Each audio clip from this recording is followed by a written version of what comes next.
We start this season off with a meeting between the top members of Shadow Garden. Delta is goofing around somewhere as usual, while the gang talks about some important stuff like how a significant amount of money and other resources are somehow ending up in the Lawless City. The Lawless City is exactly what it sounds like. It's the global capital of criminals, and it exists outside the jurisdiction of any kingdom. Not really a fun place for anyone, well, unless you're a criminal. Shadow himself states that he has a bad feeling about the Red Moon. And he's right, because as it turns out, the Red Moon is actually coinciding with the anticipated return of the Blood Queen. We're talking about vampiric Elizabeth, the Crimson Blood Queen. And believe it or not, she's surprisingly the Lawless City's ruler. Well, one of its 3 rulers, I mean. Shadow mentions that he was planning on visiting the city anyway, and so he'll investigate whatever's going on. Unfortunately, 2 fools, namely Goldie and Quentin, are already there at the Crimson Tower. Not for long though, because the first guy they see is the White Devil. He's a ruthless criminal and has quite a bounty as well, although right now the White Devil is just Elizabeth's watchdog. Goldie and Quentin do recognize him though, and so they brace for a battle. By the way, Shadow mentioned that it was going to the Lawless City anyway.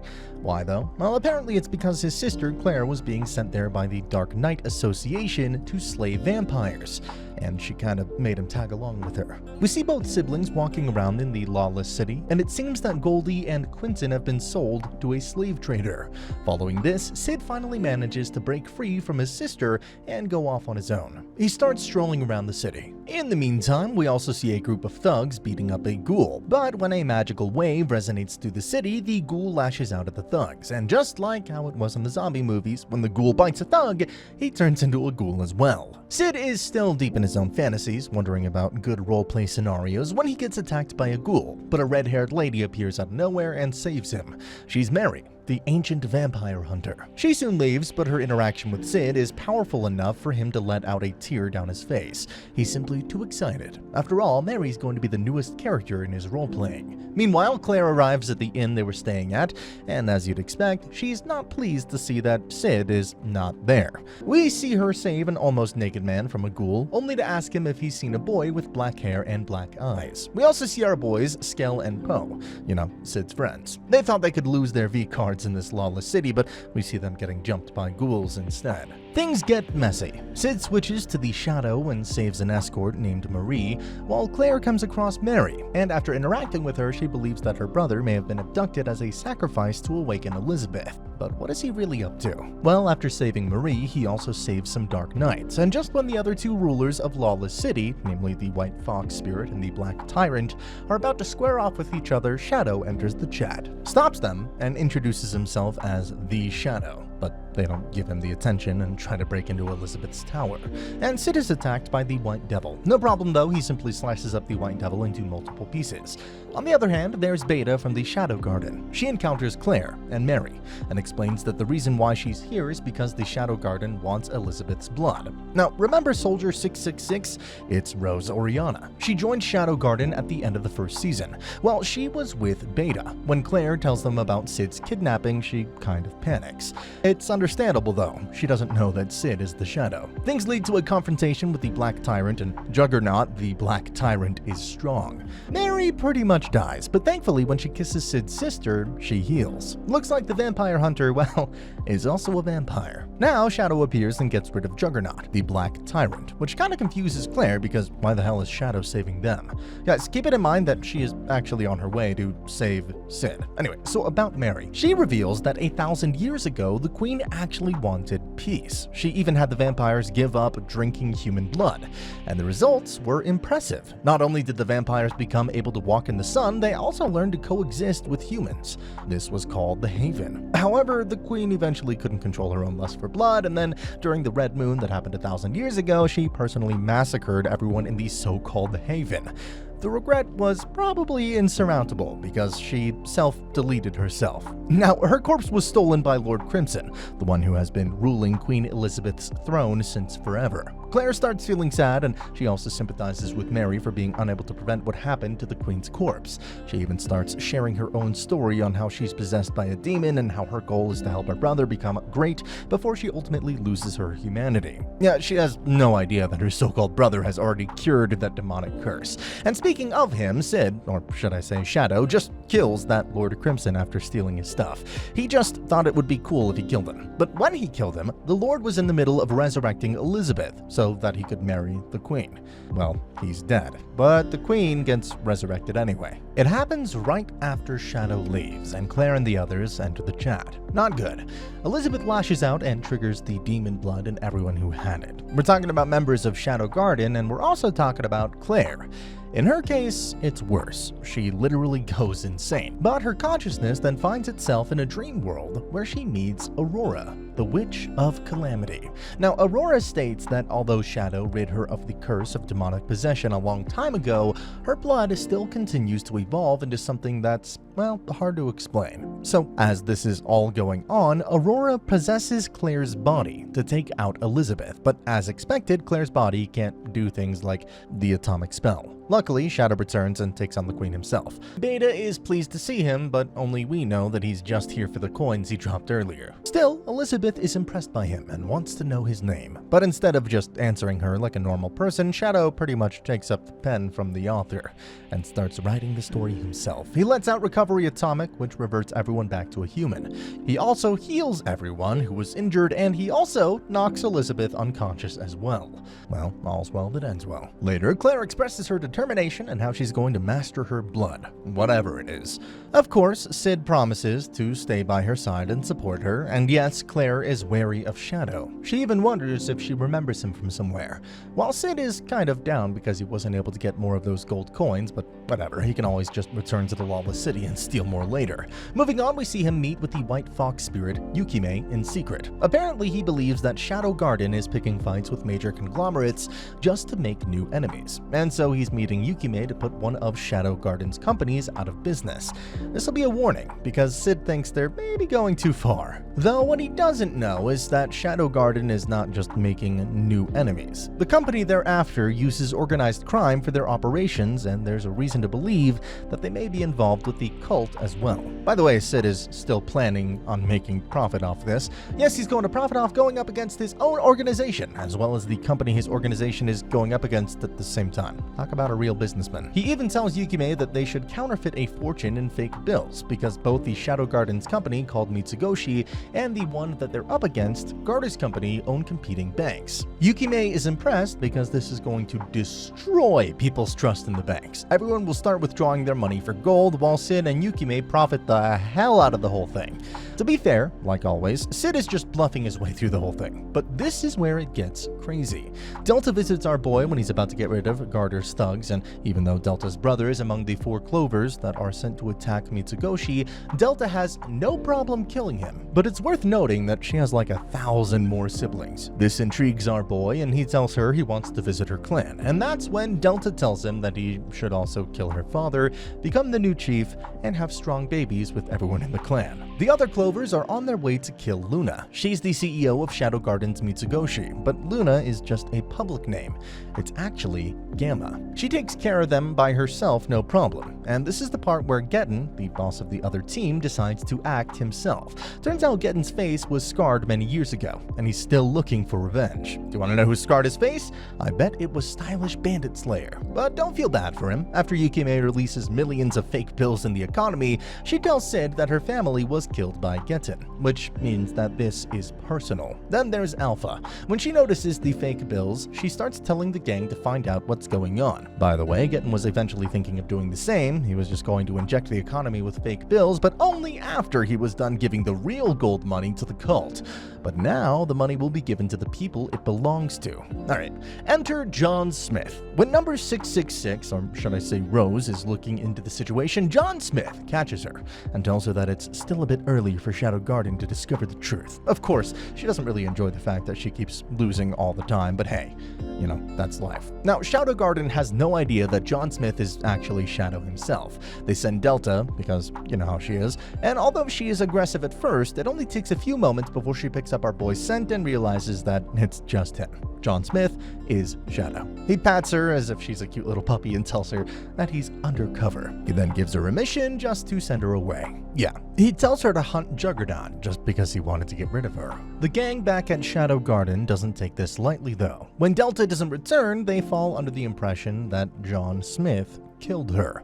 But of course, when Alpha does pull up to assassinate John Smith, she's pleased to see that it's just our boy. It's somewhat confusing because why would he go up against their organization's interests, but whatever. Alpha plays along and gets herself defeated. Cid then tells her that she's opting out of the Shadow Garden, which kind of gets her down, but it's just temporary. Alright, so Yukime is done switching the fake bills with bold from the banks of both sides. Yep, Shadow Garden's Mitsugushi and Garter's company are both now bankrupt. Though let's go back to Yukime's story. We know that Gaten killed her family, but as it turns out, he was her fiancé once. It was for the purpose of forming an alliance between their clans, but Gaten joined the cult and killed the ones who tried to stop him. Since then, she's been grinding all the time. That's how she became powerful enough to become one of the 3 rulers of Lawless City. And now, thanks to this development, she finally has the chance to get revenge. Gaten is bankrupt and useless. Meanwhile, when Alpha learns about how Gaten was doing all these fake bills too, she deduces that Shadow must have done it first to get an edge over the cult. Sure enough, Cid sends her a letter with the location of all the gold he has accumulated thanks to robbing the banks dry. Shadow Garden can now use that gold. Although Cid is kind of taken aback when he goes there, and there is no gold. Apparently, my boy didn't mean for Shadow Garden to take the gold. Alpha just overanalyzed his letter. Well, he thinks that Gaten probably took it. He enters the chat to protect Yukime from Gaten after the latter swallows a demonic pill and stabs her in the back.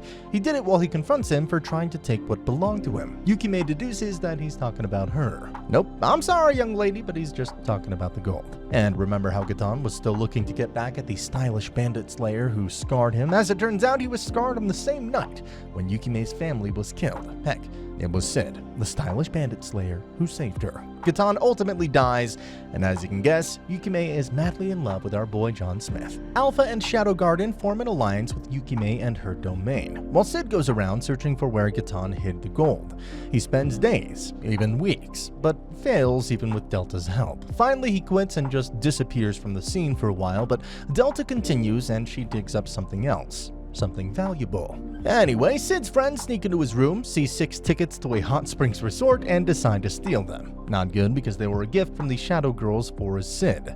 And to make it worse, the boys end up giving the girls the impression that it's going to be a group date with Cid, Skell, Poe, and 3 Shadow Girls. On the other hand, Ito wonders if there's a secret meaning to the story. Which story? The one about the legendary dragon and a princess. Cid told her this story and she ended up building this resort. Now back to the girls, who are going to be the 3 that get chosen to be on a group date with Cid and his, well, goofy friends. It's intense. Delta has already made it clear that she will go, and it looks like the rest of them have responsible proposals as well. But only 3 of them can go. So, who? It comes down to an all-out game of rock, paper, scissors, and ultimately Beta, Zeta, and Delta are chosen to be the 3 girls. But imagine their disappointment when they realize that Cid doesn't even know about the plan. For the time being, Skell and Poe claim that he's running late. As it goes on, they start wondering why Cid gave them this mission. Maybe it's because he wanted them all to have a holiday. After all the girls came as guests as well. Though of course, Skell and Poe try to peep on them and get caught and punished. They shed tears which somehow trigger a magical reaction in the water. This gives Ida funny ideas. She knows that Beta is an elven princess, and because the story had a princess and a dragon, she pushes Beta to the verge of tears by tormenting her. And when she cries, the spring water turns into a dragon. The girls defeat the dragon, of course, but now they know that the spring water has magic. And like always, Alpha realizes the profound reason why they were all given this mission. It was to free the dragon's tormented soul. But what about our boys Skell and Poe? Well, maybe not today, but they are determined to lose their V-card someday. But wait, hold on. Where's Cid? Turns out he's been staying at Mary's Inn. You know, the escort lady he saved from the ghoul. On the other hand, you have some members of the Shadow Garden spying on Perv Asshat's supporters. Rose is with them, and they see Queen Rhaena using her royal blood to open a chamber. The Ring of Succession is revealed, and it's then taken by a cult officer. Not good. One of the girls tries to assassinate the Queen for it, but of course, Rose stops her. After all, the Queen is her mother. This leads to her getting labeled as a traitor, and with that, she returns to her kingdom. Cid deduces that she was always planning on becoming the next queen. No problem. problem. They'll just wait for her to be a cruel tyrant and then defeat her. Okay, so the Perv's soldiers pull up to the inn and try to rob Mary under the pretense of, well, taxes. Cid kills them, takes their gold, and then gives it to Mary, which is honestly just nice to see. Ever since Mary was saved by him, she hasn't had to sell her body, and for that, she will always be grateful to our shadow. Moving on, 3 days pass and the girls who were spying are still after that cult officer. Cid eventually shows up and kills the officer, and with that saves them too. Cid is then told about Rose's treason, but it isn't until he sees the newspaper that he gets disappointed. The newspaper says that she is getting engaged to Perv again. Cid is disappointed because this is different from the tyrant queen scenario he imagined, and so he goes straight to the Oriana kingdom to make Rose change her mind. Epsilon, who is also a famous musician and her second identity, manages to get him into the palace as her student. Perv is kind of suspicious, so he asks him to perform just to make sure he is really her student. Sure enough, Cid performs and absolutely blows all of them away.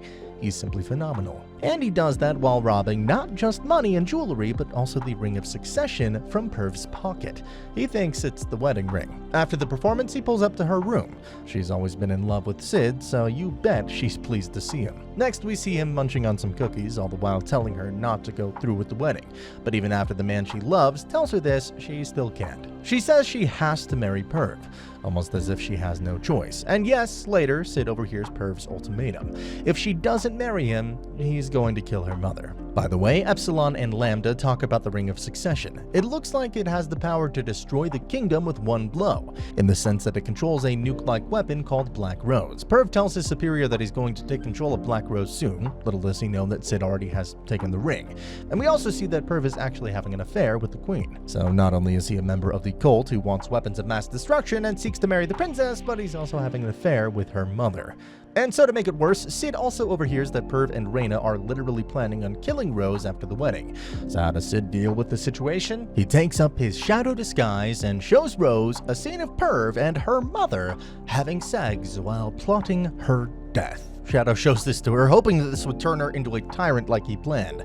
He then approaches her as Cid tells her that she should do whatever her heart tells her to do, but he ends up leaving the Ring of Succession behind. Rose misunderstands and thinks that the ring is a gift for her, while Perv embarrassingly discovers that he no longer has the ring. Later, the wedding takes place, but Rose publicly declares that she will not be marrying the Perv. Honestly, who would? She then puts on the ring, but even though she thought this would give her some special power, it just ends up unlocking a video in front of them all. The video is from the king himself, from back when he was still sane. He states that the Perv is a traitor who's been conspiring with the cult. He also tells the public that they should all acknowledge his daughter Rose as the next queen. Sure enough, everyone cheers for her and wants Perv arrested for whatever he was plotting. But before anything could be done, Perv's superior beheads him and Reyna, and it seems that the guy also has a relic which the Shadow Girls were looking for earlier. This relic activates the Ring of Succession and summons Archdemon Ragnarok. Yep, the whole kingdom is about to be destroyed. But as always, Cid pulls up his shadow and just casually cuts off Ragnarok's arm. This leaves the cult guy completely flabbergasted. Ragnarok's not done though, he heals himself. Now, the guests at the wedding turn out to be girls from the Shadow Garden. They start taking control of the situation together with Shadow, especially Epsilon, who takes on the cult guy by himself. Suffice to say, he's defeated, and after he is defeated, he reveals something interesting. Believe it or not, the cult is aware of the alternate dimensions. He explains that every 1,000 years, the dimensions collide and fuse, which results in humans arriving in this dimension. He also adds that demons come from other dimensions too, and their ultimate goal is to use a human test subject to revive Diabolos. Yep, so basically the Black Rose is a way to break the fourth wall. Shadow, on the other hand, is getting tired of his fight, so he simply slays Ragnarok. The cult guy is pissed, so he goes full-on demonic, but Cid makes him explode with his atomic explosion. It's devastating enough to almost cover the entire planet in light. Just simply insane. It also collapses the Black Rose though, which leads to the Shadow getting sucked into a portal, and just like that, he finds himself again in modern-day Japan. Unfortunately, it's not modern-day Japan anymore, because the demons arrived from their dimension and turned Japan into a wasteland. It's a post-apocalyptic reality now. We see Akane Nishino, and she looks like she's had quite a few character arcs, considering how she's now a knight fighting against some demons. Though she was about to get killed by some cybernetic thugs, bugs when our boy arrives just in time and saves her. And as always, he introduces himself as Lord Shadow. Well guys, this is where our recap of the second season ends. The good news is that the movie project has already been announced, and it's called The Eminence in Shadow Lost Echoes. And it'll take place in this post-apocalyptic Japan. And that's the end of the video. As always, if you liked what you saw, subscribe to the channel. I'll be uploading a lot of videos just like this, so I'll see you at the next one.